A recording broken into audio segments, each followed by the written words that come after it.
A lot of folks have been emailing me asking me to do more video on the tools that we use and the forms and things like that. So in this video I'm going to include some of the tools that we use. This is a draw knife. You can get these at the hardware store. Lots of places I'd shop around. Of course they're online. They're offered through some archery places like, or dealers like Three Rivers. But a good draw knife up front to begin with, of course. We talked a little bit in an earlier video about the rasp that I use. The number 49 and the number 50 are almost essential. They are great tools for working that line down, or working your form down to your line when you draw the dimensions of your bow out on the back. So a good rasp. Then of course your scrapes. Quite a few notes asking about scrapes. Again, you can get most all this stuff at Three Rivers or another archery supply dealer. You can make them though. We make a lot of these because when we do the Tennessee Classic over here, we're mass producing bows. Got a lot of people working. We just cut the steel out. You can sharpen them on a belt sander. Just put them on the belt sander and kind of wiggle them around. Get a good sharp edge on them and they'll pull wood away like a champ. You can also get, you know, a factory made one, like the Mystic Stick is one Three Rivers carries, I think. I have one. It's a great little tool. Works like a champ. Also, especially if you're working with some knotty wood, hot porn beam, osage, things like that, you're going to need a rounded edge. So you can get these. A lot of times they'll come in like a 3-pack of different shapes, but they help you work in around knots and things like that, so you got some shape instead of just a flat surface. Finally, for your nocks, a chainsaw blade sharpener works great. It's about the right size. Just look at your bows and take a look at about how big you want the string grooves to be for the nocks. If you're using a fast flight string with a low strand count, you know, it's a thinner string, so you might want a smaller file. And if you're using B50 Dacron and you're using 14 strand, that's a much beefier string, so you might want a little larger file. So you can pick these up, you know, Home Depot, Lowe's, Ace Hardware, anywhere like that, and you can get the size you want, or you can get a couple of sizes. They're pretty cheap to purchase. Okay, now we'll walk around the farm here. A lot of people assume that in the videos this place, or the farm is mine. It's not. It's my good friend Mark Baggett's. This is home of Twin Oaks Bow Hunters. It's a lot of bows have been made down here. Literally, probably thousands of bows have been made down here. And so we have a lot of different tools so that we can accommodate a lot of people. I've made most of these forms and things at the house, so the purpose of this today is to show you that you can do that and set up in your workshop or work area as well. So let's take a look at those. Okay, obviously you got to have a good vise. You're going to have the vise to hold the bow. Something we do is just super glue some leather on there so that it's gentle on the wood. It won't mark and scar your wood. You can put it on the limb or the handle or wherever. But obviously we have vices just about everywhere. You can see them up through there. These are work sites for multiple people to work on simultaneously.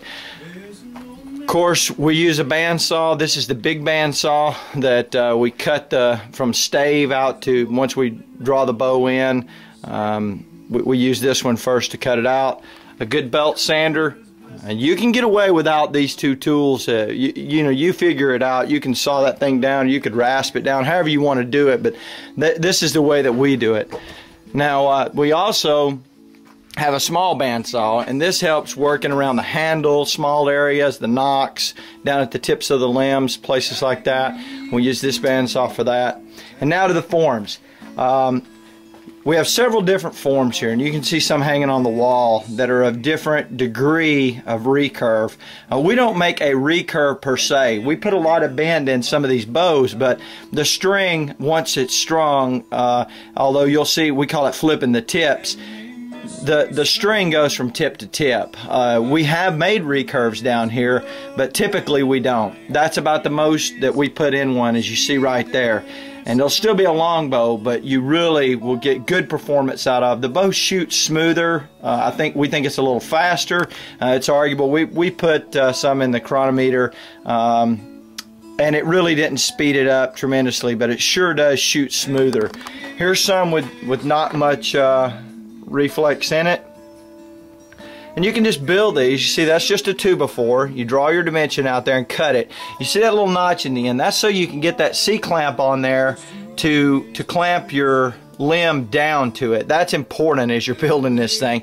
You got a 2x4 in the background there, and then a 2x4 on top cut to the dimensions you want, and then a cutout spot so that you can clamp down throughout. You'd have to have huge clamps if you left these things bulky. Now we'll go to the forms. We got a couple different forms, and you can make these with as much reflex as you want in them. This one is less so than the one that's on the table. I'll show you in a minute. That's a 4x4 on top, cut to the dimensions we want to put reflex wise, and then a 2x6 on the bottom. Now you'll just lay your bow with the back of the bow against the center right here, and this surface is flat and allows you to lay it nice and even so that you don't clamp it down and heat it crooked, or you'll move your bow. So lay it on there, then this 4x4 cut to the dimensions you want. Pretty simple. Okay, this is the one we've been using. This one you can see again is a 4x4. You can notice the notches cut so you can make sure that you've got enough room to clamp it down with your C-clamps, and then a 2x6 on bottom. Really, that 2x6 on bottom can be cut just about any way you want it. That may be a 2x10 actually. You want to be able to secure your top form to it with some long wood screws, but all it's providing is stability and the base for your bow to lay on. This top 4x4 is cut so that it gives you the form you want, and that's just laid up there. Now sometimes we'll take a clamp and clamp this thing down to the table here, and you may want to do that, but as you can see, this thing moves around. It's heavy and it'll stay there. You'll want some wedges too, so that you don't clamp straight to your bow and indent the surface or the belly of your bow.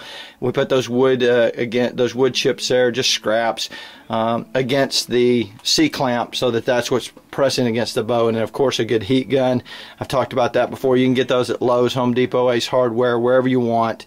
And there's cheap ones and there's expensive ones, you know. We go through them every now and then. Some of them get burnt out. You can see we've got several over here.